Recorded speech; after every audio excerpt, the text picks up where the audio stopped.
Praise the lord ಪ್ರಿಯರೇ, ದೇವರ ಅತಿ ಪರಿಶುದ್ಧವಾದ ನಾಮಕ್ಕೆ ಸ್ತೋತ್ರವಾಗಲಿ. ಇವತ್ತು ಕೂಡ ಒಂದು ಚಿಕ್ಕ ಜ್ಞಾನ ವಾಕ್ಯವನ್ನು ತಿಳಿದುಕೊಳ್ಳುವುದರ ಮೂಲಕ ದೇವರ ನಾಮವನ್ನು ಮಹಿಂಪಡಿಸುವ ಪ್ರಿಯರೇ, ಇವತ್ತಿನ ಒಂದು ವಚನದ ಭಾಗವನ್ನು ತೆಗೆದುಕೊಳ್ಳೋದಾದರೆ, ನಾವು ಬೇಡಿದ್ದು ಏಕೆ ನಮಗೆ ಸಿಗುತ್ತಾ ಇಲ್ಲ, ಅಥವಾ ನಮ್ಮ ಕುಟುಂಬದಲ್ಲಿ ಏಕೆ ಅಭಿವೃದ್ಧಿ ಕಾಣ್ತಾ ಇಲ್ಲ, ಶೋಧನೆಯ ಮೇಲೆ ಶೋಧನೆ ಏಕೆ ಬರ್ತಾ ಇದೆ ಅಂದರೆ, ನಮ್ಮ ಅಪ್ಪ ಹೇಳ್ತಾರೆ, ನೀನು ಇನ್ನೊಬ್ಬರನ್ನು ಕ್ಷಮಿಸಿ ಪ್ರಾರ್ಥಿಸು, ಆಗ ನಾನು ನಿನ್ನನ್ನು ಕ್ಷಮಿಸ್ತೇನೆ. ಯಾವಾಗ ದೇವರು ನಮ್ಮನ್ನು ಕ್ಷಮಾಪಣೆ ಕೊಡಲಿಲ್ಲ ಅಂತ ಹೇಳಿದ್ರೆ ಪ್ರಿಯರೇ, ನಮ್ಮ ಮನೆಯಲ್ಲಿ ಅಭಿವೃದ್ಧಿ ಎಲ್ಲಿಂದ ಸಾಧ್ಯ ಅಂತ ಹೇಳೋದನ್ನ ನಮ್ಮನ್ನು ನಾವೇ ವಿಚಾರಿಸಿಕೊಳ್ಳೋ ಪ್ರಿಯರೇ. ಯೇಸು ಸ್ವಾಮಿ ತಾನು ಶಿಲುಬೆಯಲ್ಲಿ ಮರಣವನ್ನು ಅನುಭವಿಸುವ ಸಮಯದಲ್ಲೂ ಕೂಡ, ತಂದೆಯೇ ಇವರು ಏನು ಅರಿಯರು, ಇವರನ್ನು ಕ್ಷಮಿಸು ಅಂತ ಹೇಳಿದ್ರು. ಅಂದರೆ ಅವರಿಗೆ ಮೊಳೆ ಹೊಡಿತಾ ಇರೋದು ಗೊತ್ತಿರಲಿಲ್ವಾ? ಶಿಲುಬೆಯಲ್ಲಿ ನಾನು ಸಾಯಿಸ್ತಾ ಇದ್ದೀನಿ ಅಂತ ಗೊತ್ತಿರಲಿಲ್ವಾ? ಮುಳ್ಳಿನ ಕಿರೀಟ ಹಾಕಿದಾಗ ಯೇಸು ಸ್ವಾಮಿಗೆ ನೋವು ಆಗ್ತದೆ ಗೊತ್ತಿರಲಿಲ್ವಾ? ಆದರೂ ಕೂಡ ಅವ್ರು ಹೇಳ್ತಾರೆ, ಅಪ್ಪ ಇವರನ್ನು ಕ್ಷಮಿಸಿ, ಇವರು ಏನು ಅರಿಯರು ಅಂತೇಳಿ. ಅಂಥ ವೇದನೆಯ ಸಮಯದಲ್ಲೇ ಯೇಸು ಸ್ವಾಮಿ ಇವರನ್ನು ಕ್ಷಮಿಸು ಅಂತ ಹೇಳಿರಬೇಕಾದ್ರೆ, ನಾನು ಮತ್ತು ನೀನು ಯಾರು ಪ್ರಿಯರೇ ಇನ್ನೊಬ್ಬರನ್ನು ಕ್ಷಮಿಸದೇ ಇರಲಿಕ್ಕೆ? ಅದಕ್ಕೆ ಸ್ವಾಮಿ ಹೇಳ್ತಾರೆ, ಆ ಒಂದು ಮಾರ್ಕ 11:25 ತೆಗೆದುಕೊಳ್ಳಿ. ಇದರಲ್ಲಿ ಬರೆದಿದೆ, ಇದಲ್ಲದೆ ನೀವು ನಿಂತುಕೊಂಡು ಪ್ರಾರ್ಥನೆ ಮಾಡುವಾಗೆಲ್ಲ ಯಾರ ಮೇಲೆ ಏನಾದರೂ ವಿರೋಧವಿದ್ದರೆ ಅವನಿಗೆ ಕ್ಷಮಿಸಿರಿ.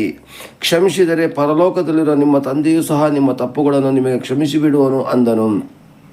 ಇದು ಯೇಸು ಸ್ವಾಮಿಯ ಖುದ್ದಾಗಿ ಹೇಳಿರತಕ್ಕಂತಹ ಒಂದು ವಚನವಾಗಿದೆ ಪ್ರಿಯರೇ.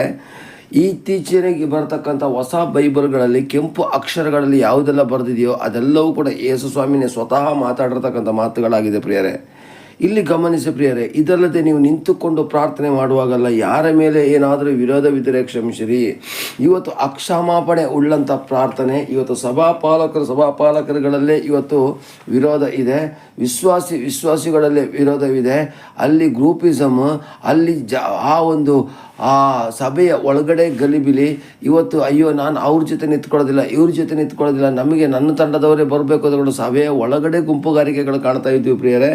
ಇಲ್ಲ ಪ್ರಿಯರೇ, ನೋಡಿ ಪ್ರಿಯರೇ, ಪ್ರತಿಯೊಬ್ಬರನ್ನು ಯೇಸು ಸ್ವಾಮಿ ಸಮಾನವಾಗಿ ಕಂಡ್ರು ಅಲ್ವಾ? ಎಲೇ ಕಷ್ಟಪಡೋರೆ ಹೊರೆ ಹೊತ್ತರೆ ನೀವೆಲ್ಲರೂ ನನ್ನ ಬಳಿಗೆ ಬಂದಿರಿ ಅಂತ ಕರೆದ್ರು. ಅದು ಬಿಟ್ಬಿಟ್ಟು ಬೇರೆ ನನ್ನ ನಂಬಿರ್ತಕ್ಕಂಥ ಮಕ್ಕಳೇ ನನ್ನ ಹತ್ರ ಬಾ ಅಂತ ಕರೀಲಿಲ್ಲ ಸ್ವಾಮಿ. ಹಾಗಾದರೆ ಪ್ರಿಯರೇ, ಯೇಸು ಸ್ವಾಮಿ ಎಲ್ಲರನ್ನೂ ಲೋಕದ ಮೇಲೆ ಎಷ್ಟೋ ಪ್ರೀತಿ ಇಟ್ಟು ತನ್ನ ಒಬ್ಬನೇ ಮಗನನ್ನು ಕಳಿಸಿಕೊಟ್ರು ಅಂತ ಹೇಳಿದಾಗ ನೀವು ಯೋಚನೆ ಮಾಡಬೇಕು ಪ್ರಿಯರೇ. ಲೋಕದಲ್ಲಿ ಪಾಪಿಗಳು ಇದ್ದಾರೆ, ಒಳ್ಳೆಯವರಿದ್ದಾರೆ, ಕೆಟ್ಟವರಿದ್ದಾರೆ. ಅಂಥವ್ರನ್ನ ಎಲ್ಲರನ್ನೂ ಕೂಡ ಸಮಾನವಾಗಿ ನನ್ನ ಸ್ವಾಮಿನೇ ಪ್ರೀತಿಸಿ ಕ್ಷಮಿಸಿರಬೇಕಿದ್ರೆ ನಾನು ಮತ್ತು ನೀವು ಯಾರು ಪ್ರಿಯರೇ? ಅದಕ್ಕೋಸ್ಕರ ಪ್ರಿಯರೇ, ನಿಮಗೆ ಯಾರ ಮೇಲೆ ಏನಾದರೂ ವಿರೋಧ ಇದ್ದರೆ ದಯವಿಟ್ಟು ಅವರನ್ನು ಕ್ಷಮಿಸಿ ಪ್ರಾರ್ಥಿಸಿರಿ. ಪ್ರಾರ್ಥಿಸಿದಾಗ ನಿಮ್ಮ ಕುಟುಂಬದಲ್ಲಿ ಆರೋಗ್ಯದ ಪರಿಸ್ಥಿತಿ, ಹಣಕಾಸಿನ ಪರಿಸ್ಥಿತಿ, ಶಾಂತಿ ಸಮಾಧಾನ ನೆಮ್ಮದಿ, ಪ್ರತಿಯೊಂದು ವಿಷಯದಲ್ಲೂ ಕೂಡ ನಿಮಗೆ ಜಯ ಜಯ ಜಯ ಜಯ ಗ್ಯಾರಂಟಿ. ಆ ಜಯಕ್ಕೆ ತಡೆ ಆಗಿರೋದೇ ಅಕ್ಷಮಾಪಣೆ ಪ್ರಿಯರೇ. ಅದಕ್ಕೇ ಮತ್ತೊಂದು ಆವೃತ್ತಿ ನಾನು ಓದ್ತಾ ಇದ್ದೀನಿ ಕೇಳಿ.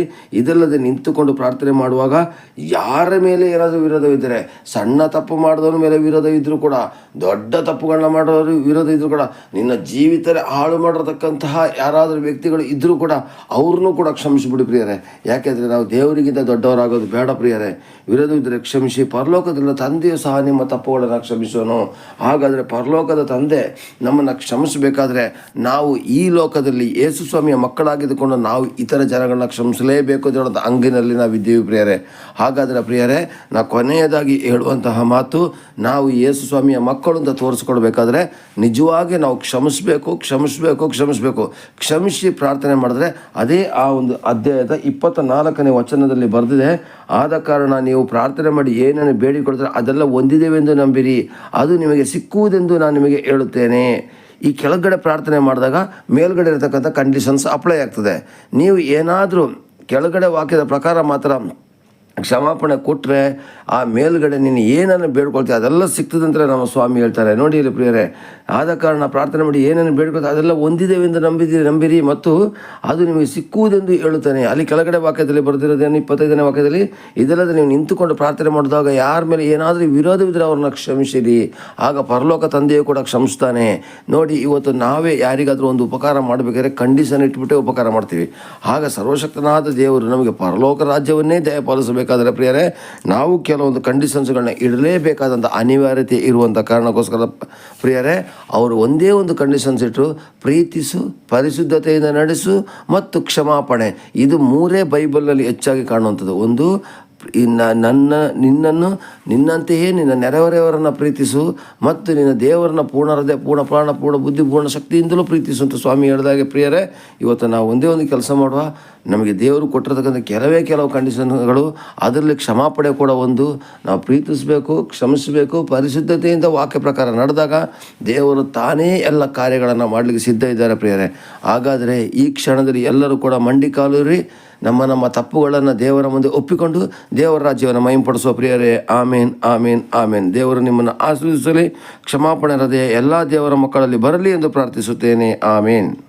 ಪ್ರಾರ್ಥಿಸು ನೀವೋ ಮಗನೇ, ಪ್ರಾರ್ಥಿಸು ನೀವೋ ಮಗಳೇ, ಪ್ರಾರ್ಥಿಸಲು ಅದ್ಭುತವ ಕಾಣುವೆ, ಆನಂದ ಆರೋಗ್ಯ ಪಡೆಯು.